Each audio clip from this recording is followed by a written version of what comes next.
திவ்ய தரிசனம் நேயர்கள் அனைவருக்கும் எனது அன்பார்ந்த நமஸ்காரம். நான் உங்கள் விஜயானந்த். இன்று நாம் பார்க்கவிருப்பது தைப்பூசத்தினுடைய சிறப்புகள் குறித்தும், தைப்பூச தினம் நாளைய தினம் எப்பொழுது வருகிறது, எந்த நேரத்தில் பூஜை செய்ய வேண்டும், எந்த நேரத்தில் முருகனை தரிசித்தால் நமக்கு சிறந்த பலன் கொடுக்கும் என்பது குறித்த தகவல்களை இந்த வீடியோவில் பார்க்கவிருக்கிறோம். வாருங்கள்.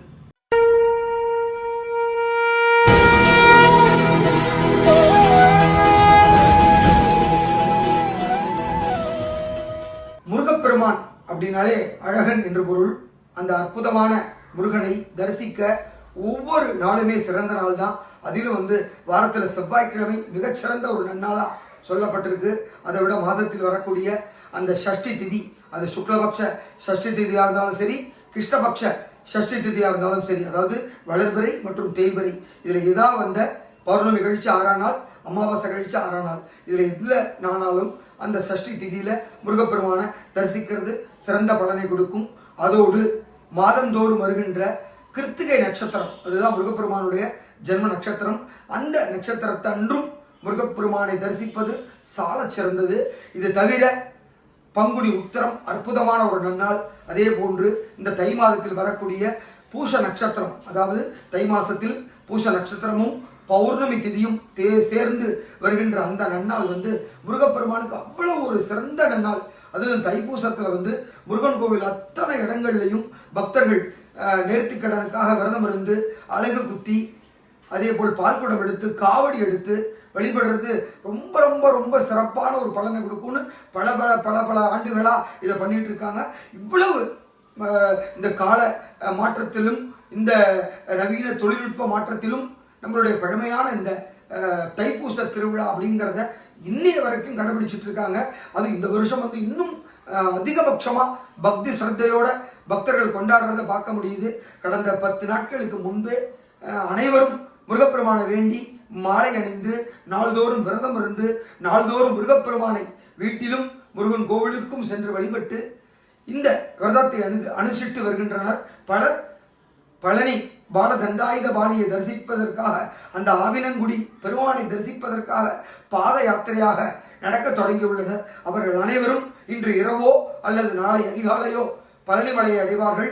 நாளைய தினம் பழனி மலை மீது ஏறி பாலதண்டாயுத பாணி சுவாமியை தரிசித்து அந்த முருகனை ஒரு கணம் பார்த்துவிட்டு வெற்றிவேல் முருகனுக்கு அப்படிங்கிற அந்த கோஷம் காதல பட்ட உடனே நம்ம உடம்புலலாம் ஒரு மெய் சிலிர்த்து போயிடும். அப்படியே உடம்புல இருக்காது முடிகள்லாம் அப்படியே மயிர்கூச்சல் எடுத்துரும். அந்த அளவுக்கு அவரை பார்த்த அந்த ஒரு கணம் நம்மளுடைய மனது அப்படியே அவரை நோக்கி ஒரு வித ஈர்ப்பு சக்தியை கொடுத்து விடும். அப்படிப்பட்ட அந்த ஞானத்தையும் சௌபாக்கியத்தையும் சகல வளங்களையும் கொடுக்கக்கூடிய அந்த ஒரு அற்புதமான கண்கண்ட தெய்வத்தை நாளைய தினம் காண்பது அப்படிங்கிறது நம்மளுடைய வாழ்விலுடைய அத்தனை பாவங்களும் போய் இந்த ஒரு புது உணர்ச்சி, புத்துணர்ச்சி பெற்ற மாதிரியான ஒரு நிலையை நம்ம அடைய முடியும். எனவே நாளைய தினம் இந்த தைப்பூச திருநாளில் முருகப்பெருமானை தரிசித்து அவருடைய அருளுக்கு அத்தனை பேரும் பாக்கியமாகணும் அப்படிங்கிறத நான் இந்த வீடியோ வாயிலாக கேட்டுக்கிறேன்.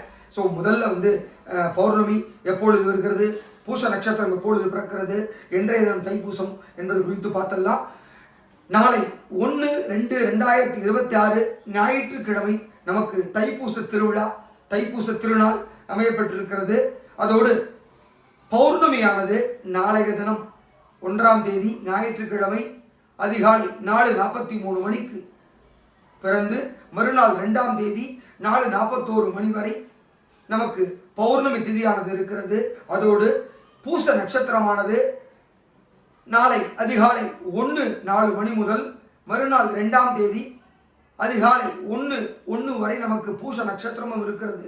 எனவே நாளைய தினம் முழுவதுமாக பூச நட்சத்திரமும் பௌர்ணமி திதியும் சேர்ந்து இருப்பது கூடுதல் சிறப்பு.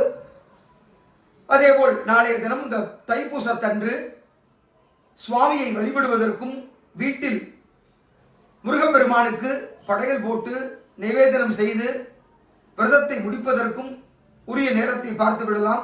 நாளைய தினம் அதிகாலையில் பிரம்ம முகூர்த்தத்தில் பூஜை செய்ய வேண்டும் என்று நினைப்பவர்கள் நாளை அதிகாலை 4:30 மணிக்கு மேல் 6:30 மணிக்குள்ளாக முருகப்பெருமானுக்கு பூஜை செய்துவிட்டு உங்களுடைய விரதத்தை துவங்கலாம். அதற்கு அடுத்த நேரமாக காலை 7:30 மணிக்கு மேல் 9 மணிக்குள்ளாக உங்களுடைய பூஜையை வைத்துக் கொள்ளலாம். இலை போட்டு படையல் போட்டு வழிபடுபவர்கள் நாளைய தினம் மதியம் 1:30 மணிக்கு மேல் 2:30 மணிக்குள்ளாக முருகப்பெருமானை எண்ணி வழிபட்டு அவருக்கு பிடித்தமான உணவுகளை சமைத்து இலை போட்டு வழிபடலாம். இது முடியாதவர்கள் நாளைய தினம் மாலை 6 மணிக்கு மேல் வீட்டில் ஒரு நெய் தீபம் ஏற்றி வைத்து, முடிந்தவர்கள் 6 தீபம் ஏற்றி வைத்து முருகப்பெருமானை வழிபடலாம்.